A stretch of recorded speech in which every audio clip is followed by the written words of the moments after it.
Salam dan salam sejahtera kepada saudara dan saudara sekalian. Kita sangat bersyukur kepada Tuhan karena Tuhan itu baik bagi kita. Dan tiba waktunya kita mau mendengarkan firman Tuhan. Oleh itu mari kita datang kepada Tuhan dan mari kita berdoa. Bapa di sorga, pada saat ini Tuhan kami datang kepadamu. Dan kami sangat bersyukur kepada Tuhan atas kebaikan Tuhan kepada kami. Sehingga saatnya Tuhan kami diberi kesempatan beribadah dan kesempatan untuk mendengarkan firman-Mu. Tolong Tuhan pada saat ini kiranya Engkau membuka hati dan pikiran kami. Memenuhi kami dengan kuasa Roh Kudus Tuhan. Memenuhi kami dengan firman-Mu ya Tuhan. Memenuhi kami dengan kebenaran-Mu agar setiap kami yang mendengar firman-Mu akan merasakan kemuliaan hadirat Tuhan. Dan kiranya Engkau yang berbicara dengan kami ya Tuhan. Kiranya Engkau yang ditinggikan. Kiranya Engkau dipermuliakan. Dan biarlah Tuhan sendiri yang menjamah setiap kami, agar di dalamnya Tuhan ditinggikan. Kami menyerahkan semuanya di dalam tangan-Mu. Kiranya Engkau dipermuliakan. Kiranya Engkau ditinggikan. Di dalam nama Tuhan Yesus, penyelamat kami yang hidup, kami sudah berdoa dan mengucap syukur. Semua katakan amin. Saudara dan saudari sekalian, pada saat ini kita telah mendengarkan pembacaan firman Tuhan yang terdapat dalam Maliaki pasal 3 ayat 1 sehingga ayat yang kelima. Dan di situ kita mengambil tema yaitu pemurnian. Nah, saudara-saudara sekalian, pemurnian itu apa? Pemurnian itu berbicara tentang pembersihan atau memberi kita dari yang kotor kepada yang sudah dibersihkan.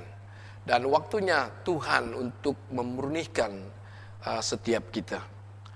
Nah, saudara dan saudara sekalian, dalam Maliaki pasal yang ketiga ayat 1 sampai yang kelima mengatakan, itu merupakan suatu nubuatan mengenai kedatangan Masias atau mengenai kedatangan Yesus Kristus. Nubuatan ini disampaikan setelah bangsa Israel kembali daripada pembuangan di Babel. Di waktu itu terjadilah kemerosotan rohani, kemerosotan ibadah mereka. Mereka beribadah tetapi mereka melakukan apa yang jahat di mata Tuhan. Apakah yang mereka lakukan? Banyak sekali yang dosa yang mereka lakukan di hadapan Tuhan. Mereka nampaknya beribadah, tetapi mereka beribadah dengan mempersembahkan persembahan mereka seperti mempersembahkan binatang-binatang yang cacat atau tidak sihat, binatang yang tidak dipakai, yang binatang-binatang yang bagus itu disimpan, yang tidak dipakai itu, yang mau mati itu dipersembahkan.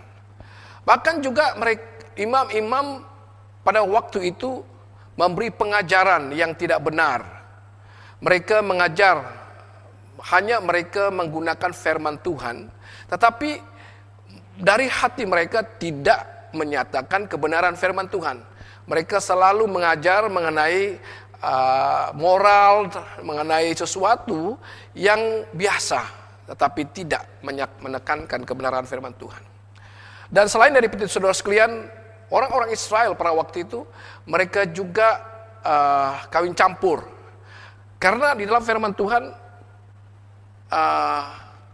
menyatakan, menyisikan atau memilih bangsa Israel ini satu bangsa yang dipilih dan tidak digalakkan atau tidak diberi kesempatan untuk kawin campur pada waktu itu. Dan juga selain daripada itu penceraian juga berlaku di tengah-tengah orang Israel. Bahkan juga mereka tidak memberikan persembahan persepuluhan mereka. Mereka tidak memberi persembahan yang seperti yang dimaukan oleh Tuhan. Dan banyak lagi dosa-dosa lain yang terjadi, yang menyebabkan orang-orang Israel itu tidak menyenangkan hati Tuhan. Dan itu sebabnya sewaktu orang Israel ini kembali daripada pembuangan di Babel, maka Tuhan mau menyatakan pemurnian, pembersihan. Jadi pemurnian bangsa Israel akan terjadi hanya sewaktu Tuhan itu sendiri datang, atau sewaktu Yesus akan datang. Nah, hanya Tuhan yang mampu memperbaiki kerusakan imam-imam. Hanya Tuhan yang dapat memperbaiki politik yang telah rosak.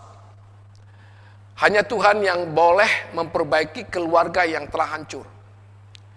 Nah, itu sebabnya saudara-saudara sekalian, dalam petikan ini mengatakan sebelum Yesus datang, Dia akan mengirim utusannya untuk mempersiapkan jalan baginya.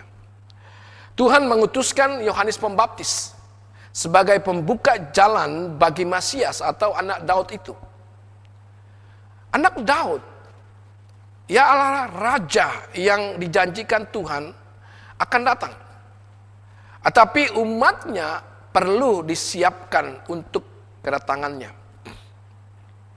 Yohanes Pembaptis orang yang menyiapkan umat Tuhan bagi kedatangan raja atau kedatangan anak Daud itu. Umat yang disiapkan itu menyambut Tuhan, memperbaiki semua apa yang telah rosak. Dan raja yang akan datang itu memulihkan segala sesuatu dalam setiap kehidupan orang-orang Israel, supaya orang-orang Israel itu mendapat pemurnian daripada Tuhan sendiri. Yang pertama, saudara sekalian, yaitu membersihkan umatnya. Maliaki pasal 3 ayat 5-6. Tuhan yang Maha Kuasa berfirman, Aku akan datang untuk menghakimi kamu. Aku akan segera menjadi saksi untuk menentang tukang-tukang sihir, orang yang berzina, orang yang memberikan kesaksian palsu, orang yang berlaku curang dalam hal memberikan gaji kepada pekerja, orang yang menindas palu, yatim piatu, dan orang bangsa asing, serta terhadap semua orang yang tidak menghormati aku. Akulah Tuhan, aku tidak berubah. Oleh itu kamu keturunan Yakub tidak dibinasakan sama sekali. Nah, saudara dan saudara sekalian, dikatakan Tuhan datang untuk memurnikan umatnya. Dia datang menghakimi orang fasik atau orang jahat, supaya umatnya dibersihkan dan menerima berkat. Nah, kaum keturunan Yakub atau bangsa Israel tidak akan dilenyapkan, tidak akan dimusnahkan. Tuhan akan melihara bangsa ini atau bangsa Israel ini. Tuhan tidak melupakan janjinya. Dia tidak datang untuk menghancurkan umatnya, melenyapkan umatnya, melainkan di sebalik itu dia datang untuk memurnikan umatnya, membersihkan mereka dari segala kotoran, kejahatan dari orang-orang jahat. Ramai orang merasakan Tuhan itu jauh. Tuhan itu tidak prihatin terhadap mereka. Tetapi saudara-saudara sekalian, Tuhan yang dianggap jauh itu dan tidak prihatin itu bertindak untuk menyelamatkan mereka. Tindakan pertama yang dilakukan oleh Tuhan yaitu datang. Dia datang ke dunia ini. Utusannya yaitu Nabi Maliaki diperintahkan mempersiapkan jalan untuk kedatangan Tuhan. Ramai daripada ahli-ahli teologi merujuk kepada Yohanes Pembaptis yang merintis jalan bagi Kristus. Jelas sekali, Yohanes Pembaptis memberitakan mengenai pertobatan. Bangsa Israel harus bertobat. Dalam Maliaki pasal 3 ayat 7 mengatakan, seperti nenek moyang kamu dahulu, kamu semua sudah menyimpang daripada hukumku dan tidak setia melaksanakannya. Kembalilah kepadaku, maka aku juga akan kembali kepada kamu. Tetapi kamu bertanya, apakah yang harus kami lakukan untuk kembali kepadamu? Zakaria pasal 1 ayat 4 mengatakan, jangan berlaku seperti nenek moyang kamu dahulu kala. Para nabi menyampaikan kabarku kepada mereka agar berhenti berbuat jahat dan berhenti berbuat dosa. Tetapi mereka tidak mau mendengarkan aku dan tidak mau mentaati aku. Saudara sekalian, proses memperbaiki diri hanya melalui pertobatan, melalui kesadaran. Siapakah yang masih setia? Nabi Maliaki menggambarkan Masias yang akan datang seperti apa. Maliaki pasal 3 ayat 2 hingga 3 mengatakan, tetapi siapakah yang dapat tahan pada hari dia datang dan menampakkan diri? Dia seperti sabun yang kuat dan seperti api yang memurnikan logam. Dia akan datang untuk menghakimi orang, seperti seorang yang membersihkan dan memurnikan perak. Sebagaimana tukang logam membersihkan dan memurnikan emas dan perak, demikian juga utusan Tuhan akan memurnikan para imam supaya mereka mempersembahkan korban yang layak dipersembahkan kepada Tuhan. Saudara-saudara sekalian, kita perlu dimurnikan, dan pemurnian kita itu seperti apa? Seperti api yang memurnikan logam, di mana logam itu akan dilabur dan akan menghasilkan sesuatu yang baik. Seperti kain yang kotor dan dikenakan dengan sabun, maka ada pembersihan di dalamnya.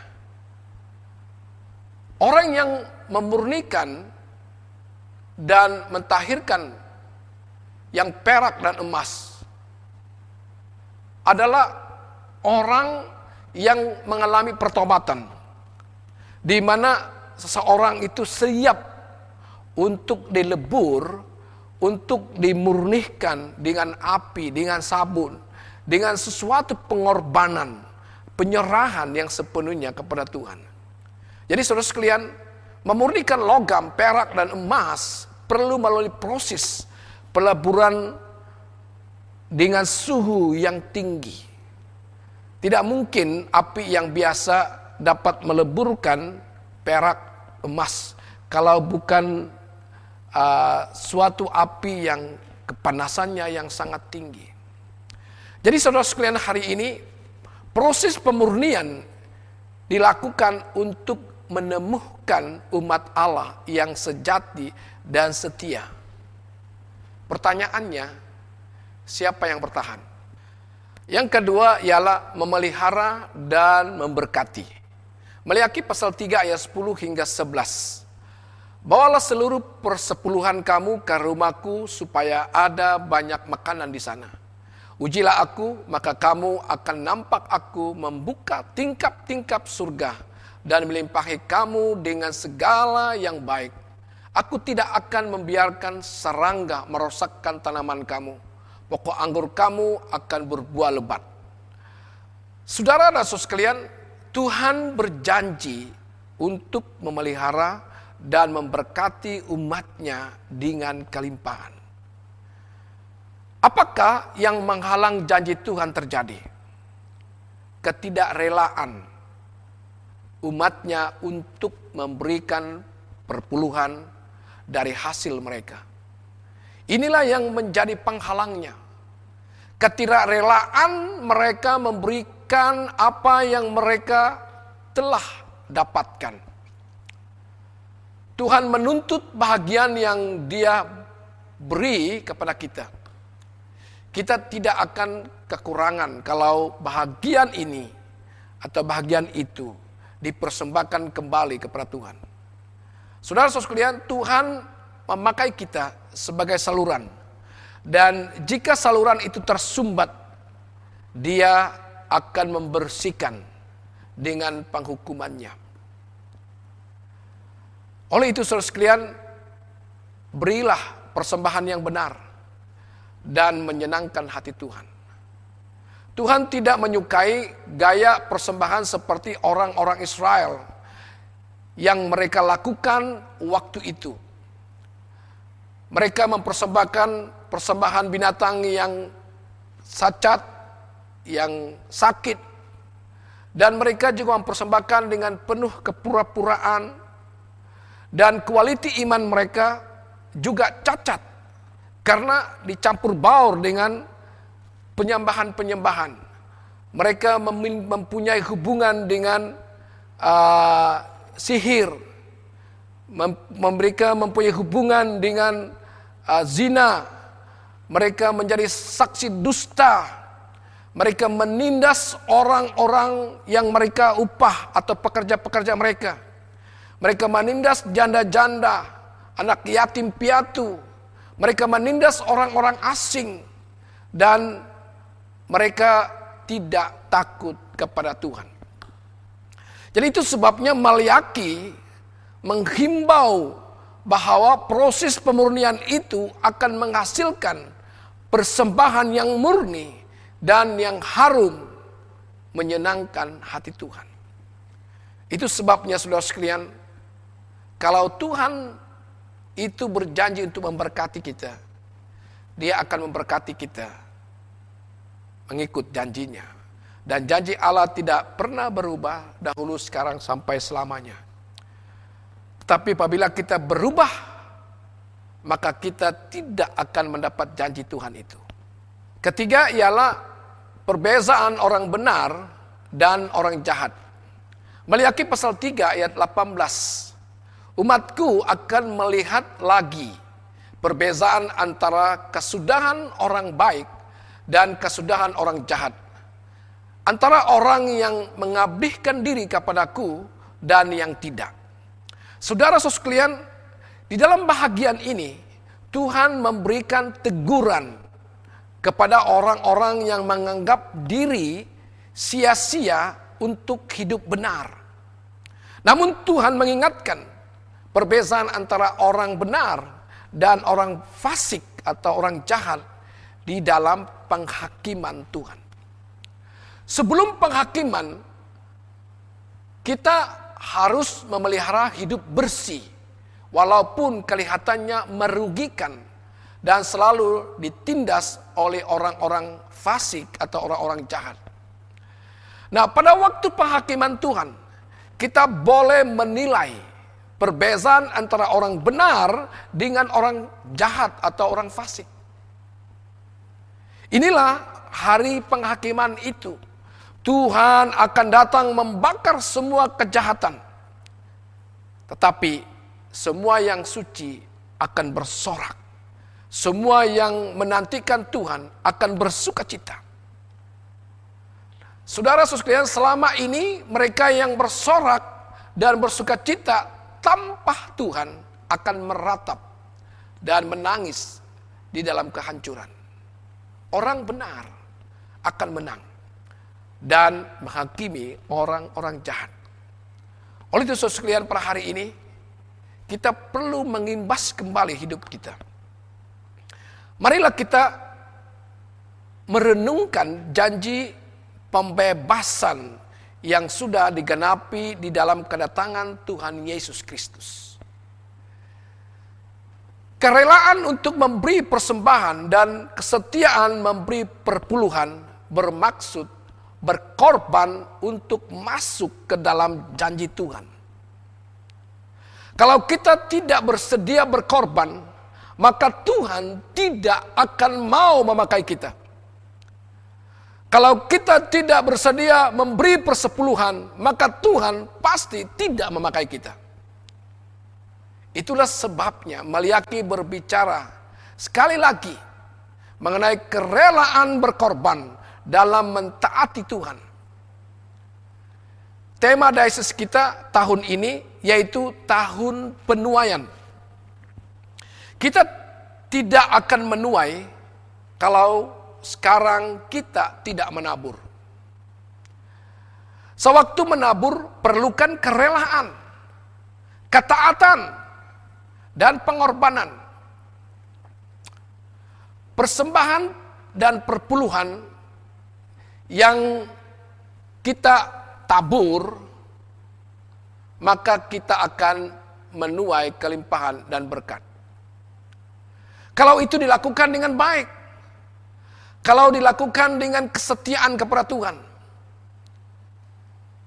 Saudara sekalian, kepada Anda yang telah rela, telah setia, telah taat, dan berkorban memberi persepuluhan, memberi persembahan sepanjang menghadapi pandemik COVID-19 pada tahun 2020 yang telah berlalu, saya percaya Anda telah melihat dan telah merasakan kebaikan Tuhan.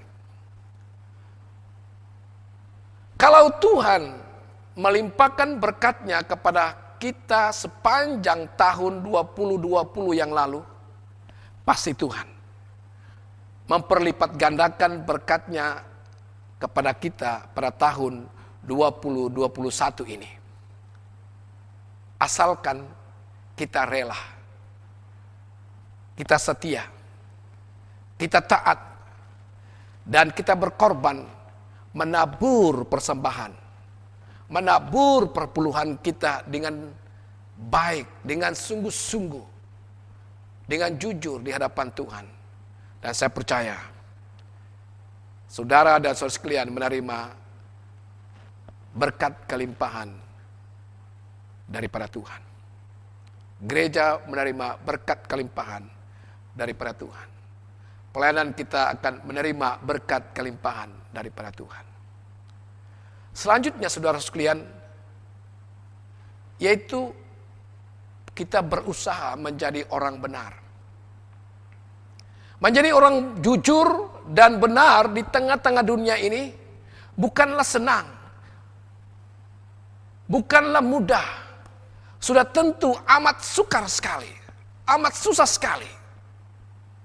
Namun inilah yang dituntut Tuhan kepada bangsa orang Israel. Tuhan memanggil orang-orang Israel pulang dari pembuangan dengan jumlah yang sangat sedikit dibandingkan ketika Tuhan memanggil orang Israel keluar dari Mesir. Tapi hari ini saudara sekalian, siapakah umat Tuhan ini? Mereka adalah orang-orang yang menerima Tuhan Yesus sebagai penyelamat. Merekalah ini yang akan menjadi saksi Tuhan, saksi pelayanan Tuhan, dan mengajar atau memberi pengajaran, pemberitaan firman Tuhan yang menyatakan kabar baik. Merekalah yang membawa berita Injil dari Yerusalem sampai ke ujung dunia. Merekalah yang menjadi terang di tengah-tengah dunia ini. Kesaksian hidup mereka berbeza dengan orang-orang dunia ini. Sebab mereka memiliki roh kebenaran di dalam hidup mereka. Mereka memiliki firman Tuhan dalam hidup mereka. Hidup mereka sudah dimurnikan, sudah dibersihkan oleh pertobatan mereka. Oleh itu saudara sekalian, alangkah baiknya kita memulahkan tahun ini dengan pertobatan kita kembali kepada Tuhan, agar kita menjadi terang, orang-orang benar, hidup untuk Kristus. Oleh itu saudara sekalian, bila kita hidup untuk Kristus, maka segala apa yang kita lakukan untuk kemuliaan Tuhan.